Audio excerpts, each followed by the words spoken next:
ತಂದಾನೇ ನನಿತಾನ.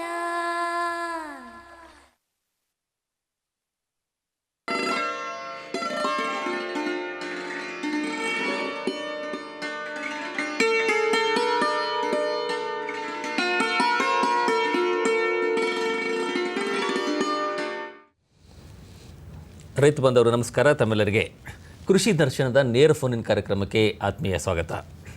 ಹಸಿವು ಮುಕ್ತ ಸದೃಢ ರಾಷ್ಟ್ರ ನಮ್ಮೆಲ್ಲರ ಆಶಯ. ಈ ನಿಟ್ಟಿನಲ್ಲಿ ಆಹಾರ ಭದ್ರತೆಯಷ್ಟೇ ಪ್ರಮುಖವಾದುದು ಪೋಷಕಾಂಶ ಭದ್ರತೆ. ಆದಾಗ್ಯೂ ಇತ್ತೀಚಿನ ದಿನಗಳಲ್ಲಿ ಅದರಲ್ಲೂ ಗ್ರಾಮೀಣ ಪ್ರದೇಶಗಳಲ್ಲಿ ಹೆಚ್ಚಾಗಿ ಕಂಡುಬರುತ್ತಿರುವ ಅಪೌಷ್ಟಿಕತೆ, ನ್ಯೂನ ಪೋಷಣೆ, ಅಸಮತೋಲನ ಆಹಾರ ಹಲವು ಗಂಭೀರ ಸಮಸ್ಯೆಗಳಿಗೆ ಎಡೆಮಾಡಿಕೊಡ್ತಾ ಇದೆ. ಈ ನಿಟ್ಟಿನಲ್ಲಿ ದ್ವಿದಳ ಧಾನ್ಯಗಳ ವ್ಯಾಪಕ ಬಳಕೆ ಹಾಗೂ ಹೆಚ್ಚಿನ ಉತ್ಪಾದನೆಗೆ ಒತ್ತು ನೀಡಬೇಕಾದಂತಹ ಅನಿವಾರ್ಯತೆ ನಮ್ಮ ಮುಂದಿದೆ. ಇದನ್ನು ಮನಗಂಡು ಈ ವರ್ಷ ಅಂತಾರಾಷ್ಟ್ರೀಯ ಮಟ್ಟದಲ್ಲಿ ದ್ವಿದಳ ಧಾನ್ಯ ವರ್ಷವನ್ನಾಗಿ ಆಚರಿಸಲಾಗ್ತಾ ಇದೆ. ದ್ವಿದಳ ಧಾನ್ಯಗಳ ಪ್ರಾಮುಖ್ಯತೆ ಸಾರುವ ಹಲವು ಕಾರ್ಯಕ್ರಮಗಳನ್ನು ಸಹ ರೂಪಿಸಲಾಗಿದೆ. ಈ ಒಂದು ಸಂದರ್ಭದಲ್ಲಿ ಬೆಂಗಳೂರು ಕೃಷಿ ವಿಶ್ವವಿದ್ಯಾನಿಲಯ ಇದೇ ತಿಂಗಳು 21 ಹಾಗೂ 22ರಂದು ದ್ವಿದಳ ಧಾನ್ಯ ಸಮ್ಮೇಳನವನ್ನು ಸಹ ಆಯೋಜಿಸಿರುವುದು ಸಂದರ್ಭೋಚಿತವೇ ಸರಿ. ಈ ಒಂದು ಹಿನ್ನೆಲೆಯಲ್ಲಿ ದ್ವಿದಳ ಧಾನ್ಯಗಳ ಪ್ರಾಮುಖ್ಯತೆ, ಉತ್ಪಾದನೆ, ಉತ್ಪಾದಕತೆ, ತಳಿ ತಾಂತ್ರಿಕತೆಗಳು, ಹೆಚ್ಚಿನ ಉತ್ಪಾದನೆಗೆ ಮಾರ್ಗೋಪಾಯಗಳು, ದ್ವಿದಳ ಧಾನ್ಯ ಸಮ್ಮೇಳನದ ರೂಪುರೇಷೆಗಳು ಮುಂತಾದ ಹಲವು ವಿಷಯಗಳ ಕುರಿತು ತಮ್ಮೊಟ್ಟಿಗೆ ಹೆಚ್ಚಿನ ಮಾಹಿತಿಯನ್ನು ಹಂಚಿಕೊಳ್ಳಿಕ್ಕೆ ಬೆಂಗಳೂರು ಕೃಷಿ ವಿಶ್ವವಿದ್ಯಾನಿಲಯದ ಕುಲಪತಿಗಳಾದ ಡಾಕ್ಟರ್ ಎಚ್ ಶಿವಣ್ಣ ಅವರು ಈ ದಿನ ನಮ್ಮೊಟ್ಟಿಗಿದ್ದಾರೆ. ರೈತ ಬಾಂಧವರು ಮಾನ್ಯ ಕುಲಪತಿಯವರ ಜೊತೆ ನೇರವಾಗಿ ಮಾತನಾಡಲಿಕ್ಕೆ ಬಳಸಬೇಕಾದಂತಹ ದೂರವಾಣಿ ಸಂಖ್ಯೆ 0802354259 23542699. ರೈತ ಬಾಂಧವರೇ, ತಮ್ಮ ಪ್ರಶ್ನೆ ನೇರವಾಗಿರಲಿ, ಸಂಕ್ಷಿಪ್ತವಾಗಿರಲಿ. ಇಂದಿನ ವಿಷಯ ಅಂತ ಹೇಳಿದರೆ ದ್ವಿದಳ ಧಾನ್ಯಗಳ ಉತ್ಪಾದನೆ, ಈ ಒಂದು ವಿಷಯಕ್ಕೆ ಕೇಂದ್ರೀಕೃತವಾಗಿರಲಿ. ಕಾರ್ಯಕ್ರಮಕ್ಕೆ ಆಗಮಿಸಿರುವ ಮಾನ್ಯ ಕುಲಪತಿಯವರಿಗೆ ರೈತ ಬಾಂಧವರಿಂದ ಹೃತ್ಪೂರ್ವಕ ಸ್ವಾಗತ. ನಮಸ್ಕಾರ. ಮೊದಲ ಪ್ರಶ್ನೆ ಏನು ಅಂತ ಹೇಳಿದರೆ, ಈ ಒಂದು ವರ್ಷವನ್ನು ನಾವು ಅಂತಾರಾಷ್ಟ್ರೀಯ ದ್ವಿದಳ ಧಾನ್ಯ ವರ್ಷ ಅಂತೇಳಿ ನಾವು ಆಚರಣೆ ಮಾಡ್ತಾ ಇದ್ದೇವೆ. ಈ ಒಂದು ಹಿನ್ನೆಲೆಯಲ್ಲಿ ಈ ಒಂದು ಆಚರಣೆಯ ಒಂದು ಹಿನ್ನೆಲೆ ಆಗಿರ್ಬೋದು ಅಥವಾ ಮಹತ್ವ ಆಗಿರ್ಬೋದು, ಸಂಕ್ಷಿಪ್ತವಾಗಿ ನಮ್ಮ ವೀಕ್ಷಕರಿಗೆ. ಆಹಾರದ ಭದ್ರತೆಯ ಜೊತೆಗೆ ಪೌಷ್ಟಿಕ ಭದ್ರತೆಯನ್ನು ನೀಗಿಸುವ ನಿಟ್ಟಿನಲ್ಲಿ 68ನೇ ವಿಶ್ವಸಂಸ್ಥೆಯ ಸಾಮಾನ್ಯ ಸಭೆಯಲ್ಲಿ ಒಂದು ನಿರ್ಣಯವನ್ನು ತೆಗೆದುಕೊಳ್ಳಲಾಗಿದ್ದು, ಆ ನಿರ್ಣಯ ಏನಪ್ಪ ಅಂತಂದರೆ 2016ನೇ ಇಸ್ವಿಯನ್ನು ದ್ವಿದಳ ಧಾನ್ಯಗಳ ವರ್ಷಗಳನ್ನಾಗಿ ಆಚರಣೆ ಮಾಡಬೇಕು ಅಂತೇಳಿ ತೀರ್ಮಾನವನ್ನು ಮಾಡಿದೆ. ಆ ತೀರ್ಮಾನದ ಆಧಾರದ ಮೇಲೆ FAOನು ಕೂಡ ಇದರ ಮುಂದಾಳತ್ವವನ್ನು ವಹಿಸಿ ರಾಜ್ಯ, ರಾಷ್ಟ್ರ ಮತ್ತು ಜಗತ್ತಿನಾದ್ಯಂತ ಈ ಕಾರ್ಯಕ್ರಮವನ್ನು ಮೂಡಿಸುವಲ್ಲಿ ಕಾರ್ಯಕ್ರಮವನ್ನು ಹಾಕ್ಕೊಂಡಿದೆ. ಈಗಾಗಲೇ ಈ ನಿಟ್ಟಿನಲ್ಲಿ ಕಾರ್ಯಕ್ರಮ ಪ್ರಾರಂಭ ಆಗಿದೆ. ಈ ಪ್ರಸ್ತುತ ನಮ್ಮ ರಾಷ್ಟ್ರ ಮತ್ತು ನಮ್ಮ ರಾಜ್ಯದಲ್ಲಿ ಈ ದ್ವಿದಳ ಧಾನ್ಯಗಳ ಉತ್ಪಾದನೆ ಆಗಿರ್ಬೋದು ಅಥವಾ ಉತ್ಪಾದಕತೆ ಸ್ಥಿತಿಗತಿಗಳು ಯಾವ ರೀತಿ ಇವೆ ಅಂಥೇಳಿ ಈ ನಮ್ಮ ರಾಷ್ಟ್ರದಲ್ಲಿ ಈಗ ಇಂದಿನ ವರ್ಷದ ಒಂದು ಅಂಕಿಅಂಶಗಳ ಆಧಾರದ ಮೇಲೆ ಈ ಬೆಳೆಯನ್ನು ಸುಮಾರು 24.80 ದಶಲಕ್ಷ ಹೆಕ್ಟೇರ್ಗಳಲ್ಲಿ ಬೆಳೀತಾ ಆಗ್ತದೆ. ವಿವಿಧ ದ್ವಿದಳ ಧಾನ್ಯಗಳು ಒಂದೇ ಅಲ್ಲ, ಅದ್ರ ಜೊತೆಗೆ ಸುಮಾರು 19.8 ದಶಲಕ್ಷ ಟನ್ಗಳಷ್ಟು ಉತ್ಪಾದನೆ ಬಂದಿದೆ ಅಂತಲೂ ಕೂಡ ಗೊತ್ತಾಗಿದೆ. ಆ ಹಿನ್ನೆಲೆಯಲ್ಲಿ ನಾವು ಸರಾಸರಿ ನಾವು ನೋಡಿದಾಗ ಸುಮಾರು 800 kgಗಳಷ್ಟು ಒಂದು ಹೆಕ್ಟೇರಿಗೆ ಉತ್ಪಾದನೆ ಆಗಿರೋದು ಕಂಡು ಬಂದಿದೆ. ಇದನ್ನು ನಾವು ಇದು ರಾಷ್ಟ್ರ ಮಟ್ಟದಲ್ಲಿ, ರಾಜ್ಯ ಮಟ್ಟದಲ್ಲಿ ಕೂಡ ನಮ್ಮ ಕರ್ನಾಟಕದಲ್ಲಿ ಸುಮಾರು 25 ಲಕ್ಷ ಹೆಕ್ಟೇರ್, ನಾಟು ದಶಲಕ್ಷ ಅಲ್ಲ, ಲಕ್ಷ ಹೆಕ್ಟೇರ್ ಪ್ರದೇಶದಲ್ಲಿ ಈ 6-7 ದ್ವಿದಳ ಧಾನ್ಯಗಳನ್ನು ಈಗಾಗಲೇ ಬೆಳೀತಾ ಇದ್ದೀವಿ. ಅದರ ಉತ್ಪನ್ನ ಸುಮಾರು 16.38 ಲಕ್ಷ ಟನ್ಗಳಷ್ಟು ಅಂತ ಹೇಳಿ ಗೊತ್ತಾಗಿದೆ. ಆದರೆ ಸರಾಸರಿ ಇಳುವರಿ ಸುಮಾರು 700 kgಗಿಂತ ಕಡಿಮೆ ಇದೆ. ರಾಷ್ಟ್ರ ಮಟ್ಟಕ್ಕೆ ಹೋಲಿಕೆ ಮಾಡಿದಾಗ ಸುಮಾರು 100-150 kgಗಳಷ್ಟು ಸರಾಸರಿ ಇಳುವರಿ ನಮ್ಮ ರಾಜ್ಯದಲ್ಲಿ ಕಡಿಮೆ ಇದೆ. ಇದನ್ನು ಜಾಸ್ತಿ ಮಾಡುವಂಥ ಒಂದು ಉದ್ದೇಶದಿಂದ ಎಲ್ಲ ಕಾರ್ಯಕ್ರಮಗಳನ್ನು ಕೂಡ ಕೃಷಿ ವಿಶ್ವವಿದ್ಯಾನಿಲಯದ ಮೂಲಕ ಇರ್ಬೋದು, ಸರ್ಕಾರದ ಮೂಲಕ ಇರ್ಬೋದು, ಈ ವರ್ಷನೂ ಕೂಡ ಈ ಒಂದು ಕಾರ್ಯಕ್ರಮವನ್ನು ಬಹಳ ವಿಶೇಷವಾಗಿ ಮಾಡಬೇಕು ಅಂತೇಳಿ ಉದ್ದೇಶ ಇಟ್ಕೊಳ್ಳಲಾಗಿದೆ. ಇದೀಗ ಒಂದು ಕರೆ ಇದೆ, ಬಳ್ಳಾರಿಯಿಂದ ಶರಣಗೌಡ ಅವರು ಕರೆ ಮಾಡಿದ್ದಾರೆ. ಹಲೋ, ನಮಸ್ತೆ ಸರ್. ನಮಸ್ಕಾರ. ಪ್ರಶ್ನೆ ಕೇಳಿ. ಸರ್ ನಮಗೆ ಈಗ ಅತ್ಯಂತ ಉತ್ತಮವಾದಂತ ತಳಿ ಯಾವ್ದು ಸರ್ ತೊಗರಿ ಬೆಳೆ? ಇಲ್ಲ, ನಮ್ಮ ಭಾಗದಲ್ಲಿ ಬೆಳೀತಕ್ಕಂಥ ತೊಗರಿ ಅಂತಂದರೆ BRG ಸೀರೀಸ್ ಅಂತ ಹೇಳ್ತೀವಿ. ಅದು ಬೆಂಗಳೂರು ವಿಶ್ವವಿದ್ಯಾನಿಲಯಕ್ಕೆ ಸಂಬಂಧಪಟ್ಟದ್ದು. ಈಗ ಗುಲ್ಬರ್ಗದಲ್ಲಿ ಅಥವಾ ರಾಯಚೂರು ಯೂನಿವರ್ಸಿಟಿನಲ್ಲಿ ಇದಕ್ಕೆ ನಿಮಗೆ ಪೂರ್ತಿ ಪ್ರಮಾಣದ ಮಾಹಿತಿ ಸಿಗುತ್ತೆ. ಸುಮಾರು ಅಲ್ಲೂ ಕೂಡ ಒಳ್ಳೊಳ್ಳೆ ತಳಿಗಳನ್ನು ಅಭಿವೃದ್ಧಿಪಡಿಸಿ ಈಗಾಗಲೇ ಬಿಡುಗಡೆ ಮಾಡಿದ್ದಾರೆ ಗುಲ್ಬರ್ಗ ಸಂಶೋಧನಾ ಕೇಂದ್ರದಿಂದ. ಬೀಜ ಸಿಗುತ್ತೆ ಸರ್? ಅದು ಕೃಷಿ ವಿಶ್ವವಿದ್ಯಾಲಯ ರಾಯಚೂರಿನಲ್ಲಿ ಲಭ್ಯ ಇದೆ. ಆದಷ್ಟು ನಮಗೆ ಇರುವಂಥ ಮಾಹಿತಿ ಪ್ರಕಾರ ಕೇಂದ್ರ ಇದೆ, ಕೃಷಿ ವಿಜ್ಞಾನ ಕೇಂದ್ರವನ್ನು ಕೂಡ ನೀವು ಸಂಪರ್ಕಿಸಬಹುದು. ಜೊತೆಗೆ ಅದಾಗಲಿಲ್ಲ ಅಂತಲೇ ರಾಯಚೂರು ವಿಶ್ವವಿದ್ಯಾನಿಲಯವನ್ನು ಕೂಡ ಸಂಪರ್ಕ ಮಾಡಿದ್ರೆ ಅದ್ರ ಬಗ್ಗೆ ನಮಗೆ ಪೂರ್ತಿ ಪ್ರಮಾಣದ ಮಾಹಿತಿ ದೊರಕುತ್ತೆ, ಅವಕಾಶ ಇದೆ. ಇವರಿಗೆ ಪೂರಕವಾಗಿ ನಾವು ಮತ್ತೊಂದು ಪ್ರಶ್ನೆ ಏನಂತ ಹೇಳಿದ್ರೆ, ಉದ್ದು ಕೂಡ ಬೆಳಿಬಹುದು ಸರ್ ಈ ಕಾಲದಲ್ಲಿ? ಉದ್ದನ್ನು ಬೆಳಿಬಹುದಾ ಅಂತ ಅವ್ರ ಪ್ರಶ್ನೆ ಕೇಳ್ತಾರೆ. ಉದ್ದನ್ನ ಮುಂಗಾರಿನಲ್ಲಿ ಸ್ವಲ್ಪ ಮಟ್ಟಿಗೆ ಈಗ ಮೇ ಜೂನ್ನಲ್ಲಿ ಆಗ್ಬೋದು. ಆ ಮೇ ಜೂನ್ನಲ್ಲಿ ತಮ್ಮ ಕಡೆ ಮಳೆ ಬರಲ್ವಲ್ಲ, ಹಾಗಾಗಿ ಹಿಂಗಾರಿಗೆ ಸೂಕ್ತ ಅಂತ ಹೇಳಿ ಹೇಳ್ಬೋದು. ಈ ಮುಂಗಾರಿನಲ್ಲಿ ಮೇ ಜೂನ್ನಲ್ಲಿ ಹಾಕ್ರಿ ಅಂತ ಹೇಳ್ತೀವಿ ನಾವು. ಆ ಸಂದರ್ಭದಲ್ಲಿ ಆ ಭಾಗದಲ್ಲಿ ಮೇನಲ್ಲಿ ಅಥವಾ ಜೂನ್ ಮಧ್ಯ ಭಾಗದವರೆಗೂ ಮಳೆ ಇರೋದಿಲ್ಲ. ಆ ಕಾರಣದಿಂದ ಇದು ಸ್ವಲ್ಪ ಕಷ್ಟ ಆಗ್ತದೆ. ಈಗ ನಮ್ಮ ರೈತರಿಗೆ ಪೂರಕವಾಗಿ ಮತ್ತೊಂದು ಪ್ರಶ್ನೆ ಏನಂತ ಹೇಳಿದರೆ, ನಮ್ಮ ರಾಜ್ಯದಲ್ಲಿ ಬೆಳೀತಕ್ಕಂತಹ ಪ್ರಮುಖ ದ್ವಿದಳ ಧಾನ್ಯಗಳು ಯಾವುವು ಮತ್ತು ನಮ್ಮ ಬೆಂಗಳೂರು ವಿಶ್ವವಿದ್ಯಾನಿಲಯ ಕೃಷಿ ವಿಶ್ವವಿದ್ಯಾನಿಲಯ ಇತ್ತೀಚೆಗೆ ಬಿಡುಗಡೆ ಮಾಡಿದ ಪ್ರಮುಖ ತಳಿಗಳು ಯಾವುವು ಅಂತೇಳಿ? ನಮ್ಮ ಈ ಭಾಗದಲ್ಲಿ ಬೆಳೀತಕ್ಕಂಥ ದ್ವಿದಳ ಧಾನ್ಯಗಳು ಅಂತ ಅಂದರೆ ಮೊದಲನೇದಾಗಿ ತೊಗರಿ. ತೊಗರಿನಲ್ಲಿ ನಮ್ಮ ಕೃಷಿ ವಿಶ್ವವಿದ್ಯಾನಿಲಯದಿಂದ ಸುಮಾರು BRG ಸೀರೀಸ್ ಅಂತ ಹೇಳಿ BRG 1, 2, 4, 5 ಅಂತೇಳಿ 5 ತಳಿಗಳನ್ನು ಈಗಾಗಲೇ ಅಭಿವೃದ್ಧಿಪಡಿಸಿ ಅಧಿಕ ಇಳುವರಿ ಬರ್ತಕ್ಕಂಥ ತಳಿಗಳು, ಜೊತೆಗೆ ರೋಗ ನಿರೋಧಕ ಶಕ್ತಿಯನ್ನು ಹೊಂದಿರತಕ್ಕಂಥ ತಳಿಗಳು ಅಂತಲೂ ಕೂಡ ಪ್ರಯೋಗ ಮಾಡಿ ಬಿಡುಗಡೆ ಮಾಡಲಾಗಿದೆ. ಇದರಲ್ಲಿ ಆದಷ್ಟು ಮಟ್ಟಿಗೆ ನಮ್ಮ ಕೃಷಿ ವಿಶ್ವವಿದ್ಯಾನಿಲಯದಿಂದ ಸಾಕಷ್ಟು ಮಟ್ಟಿಗೆ ಬೀಜನೂ ಕೂಡ ನಮ್ಮ ಸಂಶೋಧನಾ ಕೇಂದ್ರಗಳಲ್ಲಿ ಹೆಚ್ಚು ಜನಪ್ರಿಯತೆ ಗಳಿಸಿದೆ. ಜೊತೆಗೆ ಬೀಜನೂ ಕೂಡ ದೊರಕುತ್ತೆ. ಜೊತೆಗೆ ಹೆಸರಿನಲ್ಲಿ KKM3 ಅಂತ ಹೇಳಿ ಒಂದು ತಳಿ ಇದೆ. ಅದನ್ನು ಕೂಡ ನಮ್ಮಿಂದನೇ ಬಿಡುಗಡೆ ಮಾಡಿದ್ದೀವಿ. ಅದರದ್ದು ಕೂಡ ಬೀಜ ಸ್ವಲ್ಪ ಮಟ್ಟಿಗೆ ನಮ್ಮಲ್ಲಿ ದೊರೆಯುತ್ತೆ. ಅದರ ಜೊತೆಗೆ ಉದ್ದಿನಲ್ಲಿ ರಶ್ಮಿ ಅಂತೇಳಿ ಒಂದು ತಳಿಯನ್ನು ನಮ್ಮ ಕೃಷಿ ವಿಶ್ವವಿದ್ಯಾಲಯದಿಂದ ಬಿಡುಗಡೆ ಮಾಡಿದ್ದೀವಿ. ಅದು ಕೂಡ ಸ್ವಲ್ಪ ಪ್ರಮಾಣದಲ್ಲಿ ಈ ವರ್ಷ ಎಲ್ಲ ಕಡೆ ಡೆಮಾನ್ಸ್ಟ್ರೇಷನ್ ಮಾಡಬೇಕು ಅಂತೇಳಿ ಪ್ರಾರಂಭ ಮಾಡಿದ್ದೀವಿ. ಜೊತೆಗೆ ಅಲಸಂದೆನೂ ಕೂಡ KBC 2 ಅಥವಾ KM5 ಅಂತೇಳಿ 2 ತಳಿಗಳನ್ನು ಈಗಾಗಲೇ ಅಭಿವೃದ್ಧಿಪಡಿಸಿ ಬಿಡುಗಡೆ ಮಾಡಿದ್ವಿ. ಅವು ಕೂಡ ನಮ್ಮಲ್ಲಿ ಲಭ್ಯ ಇದ್ದಾವೆ. ಜೊತೆಗೆ ಅವರೇ HA4 ಅಂತ ಹೇಳಿ ಎಲ್ಲ ಕಡೆ ಪ್ರಚಲಿತೆಯನ್ನು ಹೊಂದಿರತಕ್ಕಂಥ ಒಂದು ತಳಿ. ಇದು ಯಾವ ಒಂದು ಹವಾಮಾನಕ್ಕಾದ್ರೂ ಬೆಳಿಬೋದು, ಯಾವ ಒಂದು ಸೀಸನ್ನಲ್ಲಿ ಆದ್ರೂ ಬೆಳಿಬೋದು. ಇಂಥ ಸೀಸನ್ ಅಂತ ಏನಿಲ್ಲ, ಆದರೆ ಈಗಲೂ ಆಗ್ಬೋದು, ಸಮ್ಮರಲ್ಲಿ ಆಗ್ಬೋದು, ಆಮೇಲೆ ಮಳೆಗಾಲದಲ್ಲೂ ಆಗ್ಬೋದು, ಜೊತೆಗೆ ಹಿಂಗಾರಿನಲ್ಲೂ ಕೂಡ ಇದನ್ನು ಬೆಳಿಬೋದು. ಹಾಗಾಗಿ ಇದು ಒಂದು ಉತ್ತಮ ಎಲ್ಲ ಸಂದರ್ಭದಲ್ಲಿ ಉತ್ತಮ ಇಳುವರಿಯನ್ನು ಕೊಡ್ತದೆ.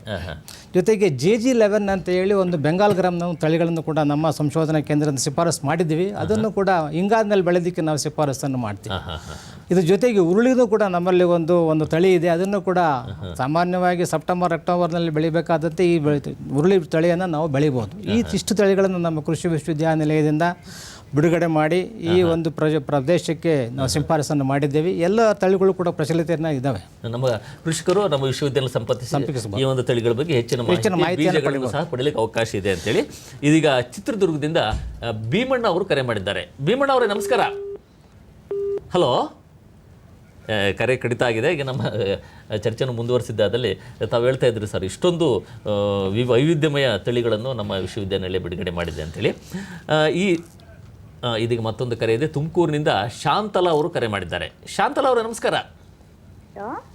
ಶಾಂತಲಾ ಅವರೇ ನಮಸ್ಕಾರ. ನಮಸ್ತೆ ಸರ್. ಪ್ರಶ್ನೆ ಕೇಳಿ. ನಾವು ಲಾಸ್ಟ್ ಇಯರ್ ತೊಗರಿ ಬೆಳೆ ಹಾಕಿದ್ವಿ. ಅದು ಗಿಡ ಚೆನ್ನಾಗಿ ಬೋಗುವಾಗ ಬಂತು, ಆದ್ರೆ ಹೂವನ್ನು ಬಿಡ್ಲಿಲ್ಲ, ಇದು ಕಾಯಿನೂ ಎಲ್ಲ ಒಣಗ್ದಂಗ ಆಗ್ತಿತ್ತು. ಈ ಸರಿ ಯಾವ ತಳಿ ಹಾಕಿದ್ರೆ ಉತ್ತಮ, ಆದ್ರೆ ಅದನ್ನ ಹೆಂಗೆ ಸ್ಟೋರೇಜ್ ಮಾಡೋದು ಅಂತಾನು ಹೇಳ್ಬೇಕಿತ್ತು. ಅಲ್ಲಮ್ಮ, ಅದು ಹೋದ ವರ್ಷ ಏನಾಗಿದೆ, ನವೆಂಬರ್ ತಿಂಗಳಲ್ಲಿ ವಿಪರೀತವಾದಂತ ಮಳೆ ಆಗಿ ಬಹಳಷ್ಟು ಕಡೆ ಈ ಬೆಳೆಗೆ ಸ್ವಲ್ಪ ಹಾನಿ ಆಗಿದೆ. ನಾವು ಭರಣಿ ಮಳೆಗೆ ಹಾಕಿದ್ವಿ. ಅಲ್ಲ, ಹಾಕಿದ್ದು ಕರೆಕ್ಟ್. ನವೆಂಬರ್ ತಿಂಗಳಲ್ಲಿ ಅಥವಾ ಅಕ್ಟೋಬರ್ ಎಂಡಲ್ಲಿ ಬಹಳಷ್ಟು ಮಳೆ ಆದ ಕಾರಣದಿಂದಾಗಿ ಈ ಒಂದು ತೊಗರಿ ಬೆಳೆಗೆ ಸ್ವಲ್ಪ ಹಾನಿ ಆಗಿರೋದು ಕಂಡು ಬಂದಿದೆ. ಹಾಗಾಗಿ ಈ ವರ್ಷನೂ ಕೂಡ ಆ ರೀತಿ ಆಗ್ತದೆ ಅಂತ ಹೇಳಿ ಭಾವಿಸ್ಲಿಕ್ಕೆ ಇಲ್ಲ. ಹಾಗಾಗಿ ನೀವು ನಮ್ಮಲ್ಲಿ BRG 1ರಿಂದ 5 ತಳಿಗಳಿದ್ದಾವೆ. ಅದರಲ್ಲಿ ಯಾವುದನ್ನಾದ್ರೂ ನೀವು ಬೆಳಿಬೋದು, ತೊಂದರೆ ಏನಿಲ್ಲ. ನಮ್ಮಿಂದನೇ ಬೀಜವನ್ನು ಪಡೆದು ಒಮ್ಮೊಮ್ಮೆ ಈ ಕ್ಲೈಮೇಟ್ ಚೇಂಜ್ ಅಂತ ಏನು ಹೇಳ್ತಿಲ್ಲ, ಅದ್ರ ಬದಲಾವಣೆ ಆದಂಥ ಸಂದರ್ಭದಲ್ಲಿ ಕೆಲವೊಂದು ಹೌದಮ್ಮ. ಅಲ್ಲ, ಈ ವರ್ಷ ಪ್ರಾಯಶಃ ಈ ಮಳೆಗಾಲ ನಿಜಕ್ಕೂ ಹೆಚ್ಚಿನ ಮಳೆಯನ್ನು ನಿರೀಕ್ಷೆ ಮಾಡಲಾಗಿದೆ.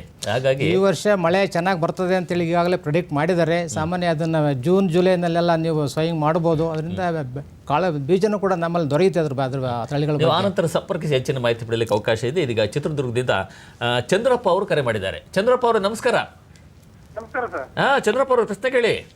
ಸರ್, ತೊಗರಿ ಒಂದು BSMR ಅಂತ ಹೊಸ ವೆರೈಟಿ ಬಂದಿದೆ 736 ಅಂತ ಹೇಳಿ. ಹಾಂ ಹಾಂ ಹಾಂ ಹಾಂ ಹೇಳಿ ಹೇಳಿ ಇದು ಪ್ರಾಯಶಃ ರಾಯಚೂರು ವಿಶ್ವವಿದ್ಯಾನಿಲಯ ಹೇಳಿ ಹೇಳಿ. ಸರ್ ಅದೇ BSMR 736 ಅಂತಲ್ಲ ರೆಗ್ರಾಮು, ಅದು ಒಳ್ಳೆ ಇಳುವರಿ ಬರುತ್ತೆ ಅಂತ ಹೇಳ್ತಿದ್ದಾರೆ ಸರ್. ಅದು ಆ ತಳಿನ ನಮ್ಮಲ್ಲೂ ಕೂಡ ನಾವು ಈ ಪ್ರಯೋಗದಲ್ಲಿ ಟೆಸ್ಟ್ ಮಾಡಿದ್ದೀವಿ.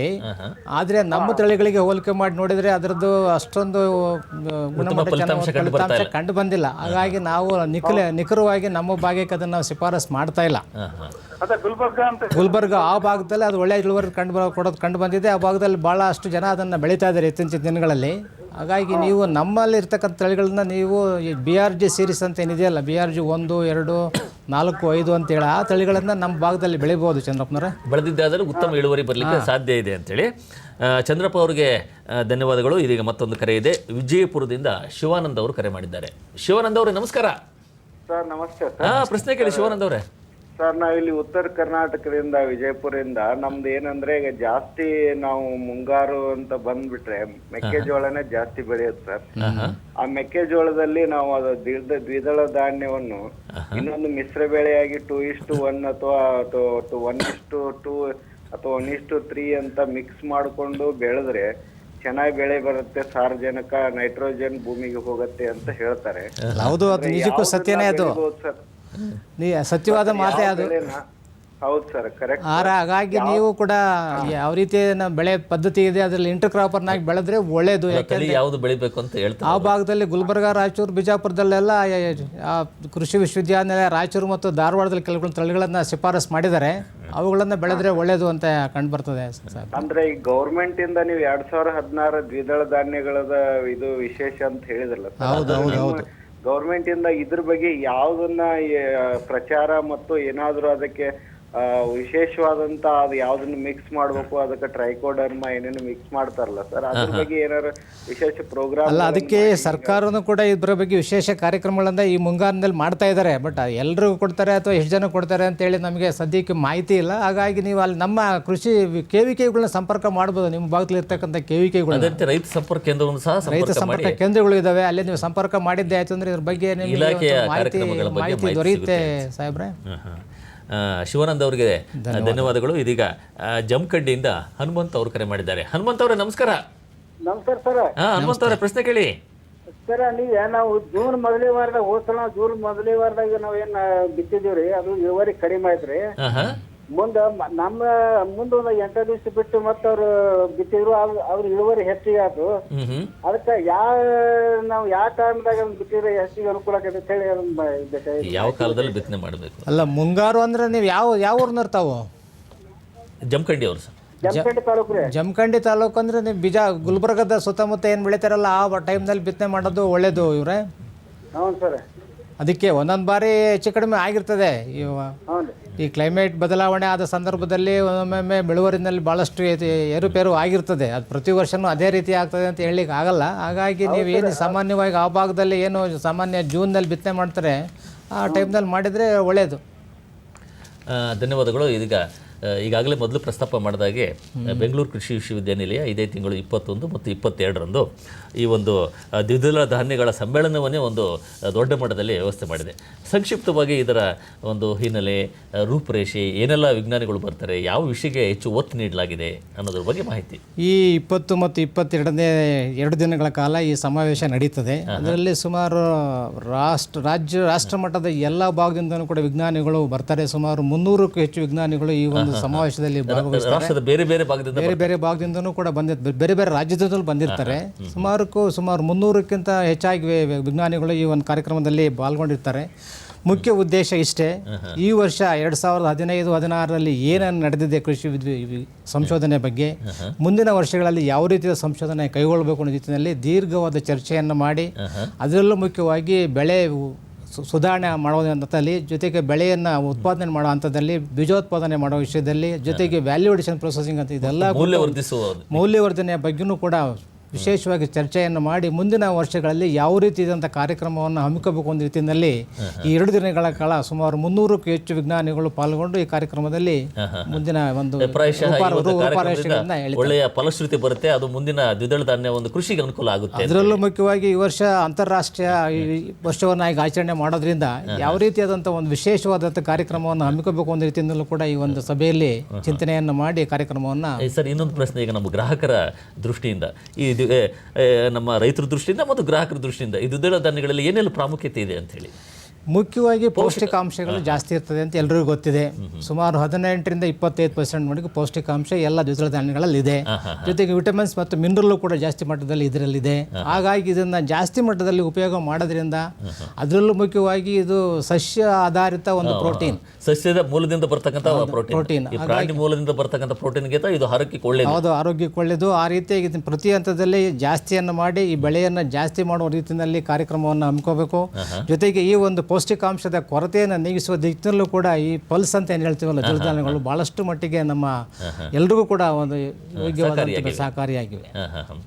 ರೈತ ಬಾಂಧವರೇ, ಪ್ರಾಯಶಃ ಇದು ನಿಜಕ್ಕೂ ಬಹಳ ಮುಖ್ಯವಾದಂಥ ವಿಷಯ. ನಮಗೆ ಸಮಯಾವಕಾಶ ಬಹಳ ಕಡಿಮೆ ಇರೋದ್ರಿಂದ ಹೆಚ್ಚು ವಿಷಯಗಳನ್ನು ಇಲ್ಲಿ ಚರ್ಚೆ ಮಾಡಲಿಕ್ಕೆ ಆಗಲಿಲ್ಲ.